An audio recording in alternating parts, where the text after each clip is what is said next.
In the history of modern aviation, few stories represent a deeper failure of engineering ethics, corporate culture, and government oversight than the Boeing 737 MAX. Two plane crashes, 346 lives lost, and countless families that were changed forever. Today, I'm breaking down exactly what happened, why it happened, and who was responsible for one of the most devastating corporate failures of our time. In 2011, Boeing faced a massive problem. Its biggest competitor, Airbus, had just launched the A320neo, a fuel efficient jet the airlines loved. Boeing needed a response fast, but instead of building a new plane, which would take years and cost billions of dollars, they chose a shortcut, and that was to redesign their existing 737.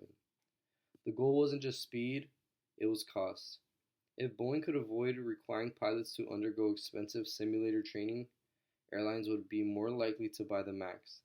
That decision created the pressure cooker that led everybody to follow, that led the failure to follow. The new engines on the 737 MAX were larger and mounted farther forward. This changed the plane's aerodynamics and caused the nose pitch to an upward chain in certain situations. To compensate, Boeing created the MCAS, the Maneuvering Characteristics Augmentation System. MCAS was designed to push the nose down automatically if the plane approached a stall. But here's the problem. MCAS relied on a single angle of attack sensor. If that sensor malfunctioned, MCAS would activate repeatedly, and Boeing did not tell pilots that MCAS even existed. Also, they left it out of the pilot manuals and bypassed simulator training. Boeing test pilots actually experienced catastrophic MCAS behavior in 2012, but internally the issue was dismissed. The company believed that revealing MCAS might risk airline sales. On October 29, 2018, Lion Air Flight 610 took off from Jakarta. Immediately after takeoff, a faulty AOA sensor sent incorrect data to the MCAS.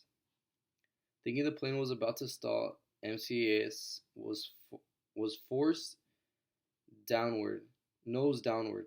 The pilots fought back, pulling the plane upward, but MCAS activated again and again over 24 times. The pilots had no idea what MCAS was.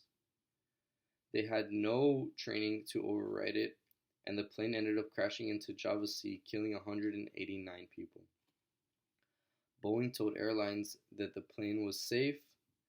They suggested the pilots didn't follow proper procedures, and crucially, the FAA kept the 737 MAX in the air. Less than 5 months later, Ethiopian Airlines Flight 302 faced the same chain reaction. A faulty sensor, repeated MCAS activations, and pilots who were never informed how to disable the system. Again, the plane crashed shortly after takeoff. 157 people died instantly. Only after the second crash did global regulators ground the 737 MAX. The tragedy became undeniable. Investigators uncovered a disturbing pattern. Boeing internationally concealed MCAS to avoid costly training. Internal emails showed engineers raising concerns but being ignored. FAA oversight had eroded. Boeing was allowed to self-certify major parts of the plane. Even when the FAA calculated that more crashes were likely, they still hesitated to ground the aircraft. Families, whistleblowers, and journalists eventually exposed how deeply the failures ran. The MAX crisis wasn't a single mistake, it was a culture of cutting corners. You'd think that after two deadly crashes, Boeing would overhaul this safety culture, but investigations show otherwise. In 2021, in Alaska Airlines 737 MAX suffered fuselage failure caused by missing bolts, more signs of poor manufacturing. Then in January 2024, another Alaska Airlines MAX 9 had a door plug blowout mid flight. Passengers were nearly sucked out of the aircraft, and once again, Boeing faced grounding orders, inspections, and massive public outrage. Whistleblowers continue to report Boeing's production process is still rushed, still sloppy, and still dangerous. Many say nothing has ever changed. Now, who's responsible? Responsibility is shared, but not equally. Boeing bears the greatest blame, concealing safety critical information, prioritizing profits and speed over human life, ignoring engineers who warned of danger, and misleading the FAA airlines and pilots.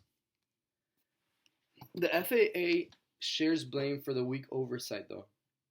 The agency delegated too much certification authority to Boeing and failed to act, even after the first crash.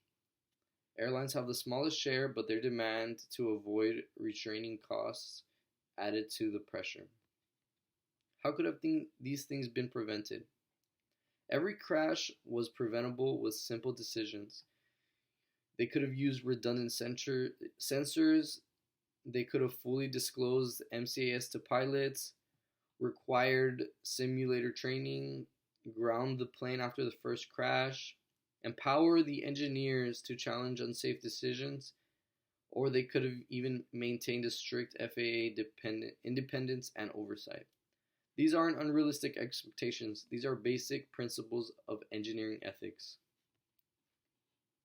The story of Boeing 737 MAX isn't just about software or sensors. It's about the company that forgot its identity and regulator systems that failed to protect the public. Behind every number are human lives, 346 people who should still be here today. To prevent tragedies like this from ever happening again, Boeing and FAA must commit to a culture where safety becomes before shortcuts, before deadlines, and before profit.